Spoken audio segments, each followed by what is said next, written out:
اعوذ باللہ من الشیطان الرجیم بسم اللہ الرحمن الرحیم اللہم صلی علی محمد وآل محمد۔ مومنین کرام، اعمال بتاتے رہتے ہیں روایات اہل بیت علیہم السلام سے تاکہ انسان کی حاجات پوری ہوں اور مشکلات سے وہ نکلے۔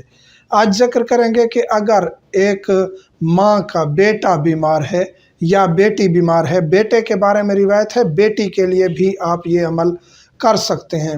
بیمار ہے، بہت زیادہ تکلیف میں ہے، ٹھیک نہیں ہو رہا، تو ماں اس کے بارے میں کیا عمل کرے گی؟ امام جعفر صادق علیہ السلام کی ہمشیرہ ہیں جناب ام سلمہ، وہ مولا کے پاس تشریف لاتی ہیں اور فرماتی ہیں کہ میرا بیٹا اسماعیل شدید بیمار ہے، بستر مرگ پر ہے، میں کیا کروں؟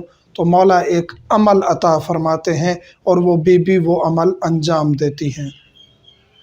امام جعفر صادق علیہ السلام کے بھانجے بیمار تھے، جناب ام سلمہ جو ہیں وہ مولا کے پاس گئیں، تو مولا جو عمل دیتے ہیں وہ یہ ہے کہ آپ نے چھت پہ چڑھ جانا ہے، چھت پہ چڑھ کے زیر آسمان آپ نے 2 رکعت نماز پڑھنی ہے برائے حاجت، یعنی حاجت میری پوری ہو جائے یا برائے شفائے مریض قربتاً اللہ، اور 2 رکعت نماز ویسے انجام دینی ہے جیسے صبح کی نماز ہے۔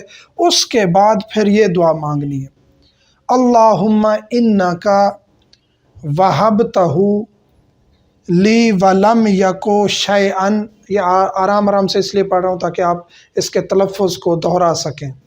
اللہم انکا وہبتہ لی ولم یکو شیئن اللہم انی استوہبکہ مبتدئا فاعرنیہ۔ یہ انشاءاللہ ڈسکرپشن میں بھی ڈال دیں گے دعا، چھوٹی سی دعا ہے، بس 2 رکعت نماز کے بعد یہ دعا مانگ کے آپ نے اللہ سے شفا طلب کرنی ہے اپنے بچے کی۔ تو جناب اسماعیل فرماتے ہیں جو مولا کے بھانجے ہیں، جب ماں نے، ان کی والدہ محترمہ نے یہ عمل کیا تو وہ اٹھ بیٹھے اور جو گھر میں کھانا بن رہا تھا وہ کھانا بھی انہوں نے کھایا، یعنی اتنا الحمدللہ وہ صحت مند اور شفا یاب ہو گئے کہ پھر ان کا فوراً کھانا پینا بھی شروع ہو گیا۔ تو یہی اعمال ہیں جو اہل بیت علیہم السلام ہمیں بتاتے ہیں۔ ہمیں جعلی پیروں کے پاس اور ایسے لوگوں کے پاس نہیں جانا چاہیے۔ جب ہم پریشان ہو جاتے ہیں یا ڈاکٹروں سے ہمیں صحت نہیں مل رہی ہوتی تو پھر اہل بیت کا اور توسل کا دروازہ کھٹکھٹانا چاہیے۔ مومنین سے ملتمس ہوں ہمیں خصوصی دعاؤں میں یاد رکھا کریں۔ الحمدللہ رب العالمین۔